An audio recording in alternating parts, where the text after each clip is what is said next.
Une organisation qui défend tous les salariés, qui place l'humain, le progrès et le mieux vivre ensemble au cœur de son action. Ça vous parle ?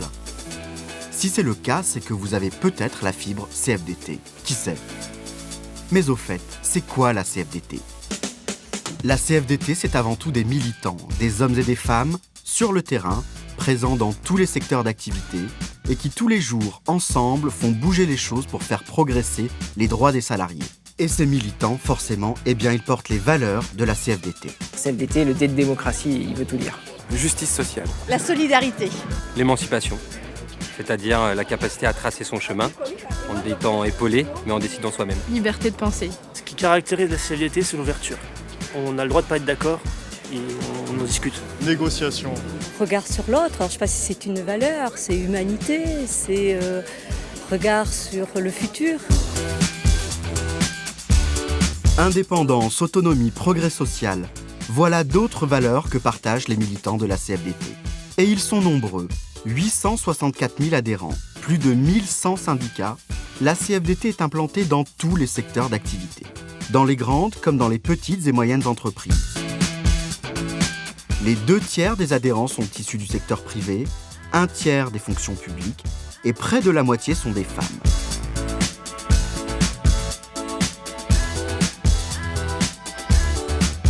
Plus de 860 000 militants, ça compte. Et ça fait de nous le premier syndicat français en nombre d'adhérents. Mais tout ça, vous vous en doutez bien, ça ne s'est pas fait du jour au lendemain.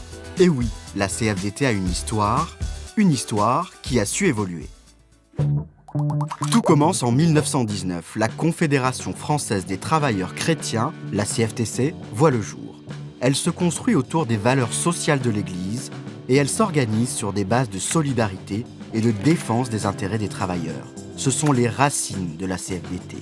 Et c'est dans un contexte mouvementé que se construit la CFTC.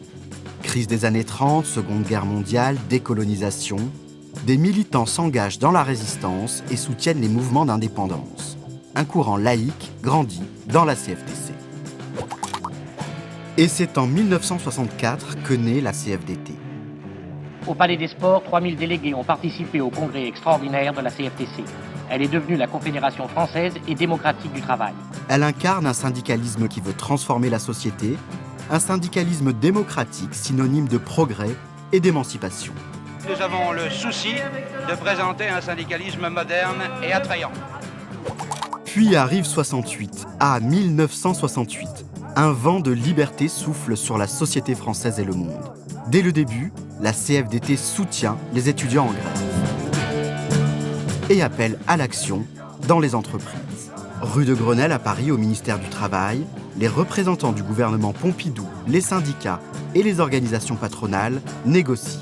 Et la CFDT obtient la reconnaissance des sections syndicales d'entreprise. Une conquête fondamentale pour tous les salariés.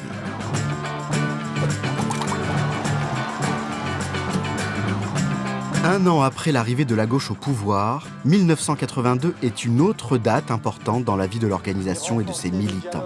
La CFDT contribue à l'élaboration des lois Auroux sur le dialogue social. Il faut que, après 1968, qui a vu reconnaître la section syndicale d'entreprise, on en vienne à une loi pour obliger à négocier dans l'entreprise les salaires réels, la formation professionnelle, les conditions de travail. J'ai nommé un nouveau Premier ministre, M. Michel Rocard. Avec le deuxième mandat de François Mitterrand en 1988, la CFDT poursuit son action réformiste et réaffirme son indépendance politique. Ce que les salariés attendent de nous, c'est un syndicalisme qui produise des résultats concrets. On poursuit notre voyage dans le temps. Nous voilà en 1997. La CFDT obtient les 35 heures du gouvernement Jospin. La réduction du temps de travail est une revendication phare de la CFDT et les 35 heures deviennent une réalité. Avec la CFDT, soyez révolutionnaires, fabriquez le possible qui change le présent et qui façonne l'avenir. C'est en début d'après-midi que les organisations syndicales retrouvent François Fillon. En 2003, le soutien de la CFDT à la réforme des retraites est très critiqué. Elle arrache pourtant au gouvernement Raffarin le droit de partir à la retraite avant 60 ans pour ceux qui ont commencé à travailler jeunes. Plus de 600 000 personnes ont bénéficié de cette mesure Et pour la CFDT, c'est une avancée importante. En 2008, la CFDT signe l'accord Modernisation du marché du travail. Elle obtient de nouvelles garanties pour sécuriser les parcours professionnels. Et certains droits, comme le droit à la mutuelle d'entreprise ou à la formation, deviennent transférables après un licenciement. Rien ne se perd, tout se recycle, et pour le bien de tous les salariés. On est en train de donner une vraie direction à l'évolution des futures négociations qui doivent aller maintenant sur la construction de vraies sécurisations des parcours professionnels. Après plus de 3 mois de discussions, de négociations, les partenaires sociaux... En 2013, la CFDT signe l'accord Sécurisation de l'emploi. L'objectif, favoriser l'emploi des jeunes, réduire la précarité au travail et permettre à tous les salariés d'avoir une complémentaire santé. Ce n'est quand même pas rien. Et toutes ces victoires, ces avancées pour tous les salariés, elles sont possibles parce qu'à la CFDT, il y a une organisation, une méthode et des compétences qui permettent de conquérir des nouveaux droits.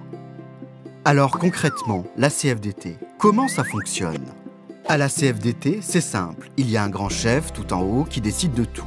Et les autres, eh bien ils écoutent, ils obéissent. Non, en fait, c'est pas vraiment ça, c'est plutôt l'inverse. La CFDT, c'est avant tout un syndicalisme d'adhérents. Les adhérents, les salariés, les retraités sont au cœur de nos préoccupations. Ce sont eux qui font la CFDT.